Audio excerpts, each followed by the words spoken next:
Spießig hieß es immer. Langweilig. Heute ist der Kleingarten gefragt wie lange nicht. Die Wartelisten endlos. Eigener Anbau, eigene Ernte, alles Bio. Inspektionsrundgang im Kleingartenverein am Buchhang in Frankfurt. Ja, hier ist der Garten schon länger in Besitz der Pächter. Haben jetzt schon mal den Rasen gemäht, sieht ordentlich soweit aus, ist Bewegung drin.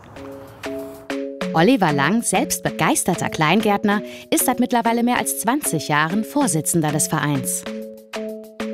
Naja gut, hier ist man momentan etwas in die Bredouille gekommen.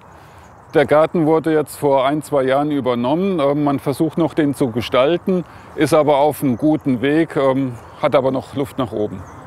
Aber der Rasen? Also, der sieht doch schon mal ganz gut aus. Also hier vorne dürfte er gemäht werden und das, was wie gemäht aussieht, naja, auch Kleingärtner experimentieren mit künstlichem Rasen. Also, naja, es ist grün.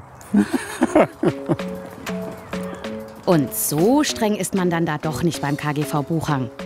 95 Parzellen gehören zur Anlage in der Nähe der Frankfurter Eissporthalle. Heißt, 95 alte Hasen, Neuzugänge, Menschen mit und ohne grünen Daumen. 95 Parzellen, die in regelmäßigen Kontrollrundgängen begutachtet werden. Denn die Pacht eines der rund 300 Quadratmeter großen Gärten ist auch an Vorgaben geknüpft. Rund 30% der Fläche sollte beispielsweise mit Gemüse bepflanzt werden. Spätestens jetzt ist dafür der ideale Zeitpunkt.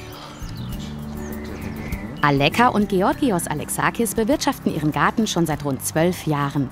Mit viel Freude am Wachsen und Gedeihen ihrer grünen Oase.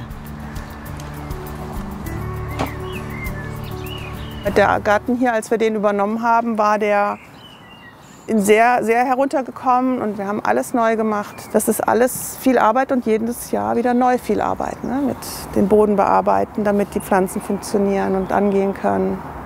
Aber dann hat man auch seine eigenen Zucchinis und die eigenen Gurken und Tomaten.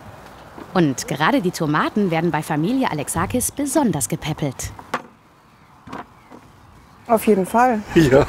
Da muss auch immer regelmäßig dann, da kommen ja so Seitentriebe, die müssen rausgemacht werden. Also Tomate braucht schon ein Dach, ja, weil die sonst fällt. Also die verträgt direkt das Wasser nicht gut. Man darf die auch nicht von oben gießen, sondern nur von unten, dass das Wasser nicht auf die Blätter geht. Ja.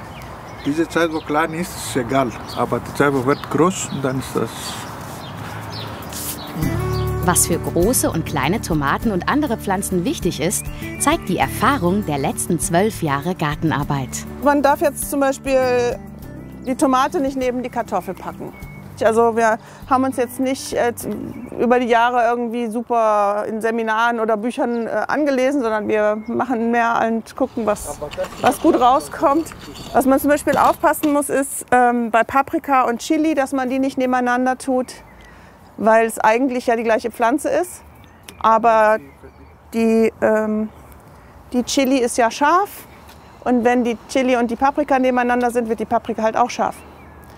Weil die sich ja dann, wenn die Bienen dann von einer zur anderen, ist dann ungünstig. So ein Garten macht Arbeit, kostet Zeit und Geld. Und trotzdem. Bei mir ist es so, wenn ich durch das Tor komme, allein schon wenn ich in den Verein komme, dann fällt so alles ab. Dann wird es einfach entspannt. Und das ist unglaublich viel Lebensqualität. Und die gibt's eigentlich in jeder Parzelle. Das ist unser ganzer Stolz hier, dass alles so schön blüht. Stolz gehört dazu. Schließlich sind die Früchte der Arbeit hier sprichwörtlich sichtbar. Auch das Obst ist schon im Werden. Berthold Moosbauer ist am längsten schon im Verein. Seit fast 50 Jahren pflegt er hier sein eigenes kleines Paradies. Und jeder Zentimeter Erde wird ausgenutzt, jedes Wachsen beobachtet. Ja, da sieht man schon was. So langsam kommen hier die Radieschen. Und das ist dann so das Schöne, ne? Wenn man so die ganz frischen Sachen aus dem Garten hat. Das ist halt, ne? Wir haben eine Mietwohnung hier oben in Bornheim. Und wir haben keinen Balkon und auch keinen Platz hinten weiter. Ne? Und da ist es natürlich für uns absolute Highlight hier, dass man raus kann. Ne?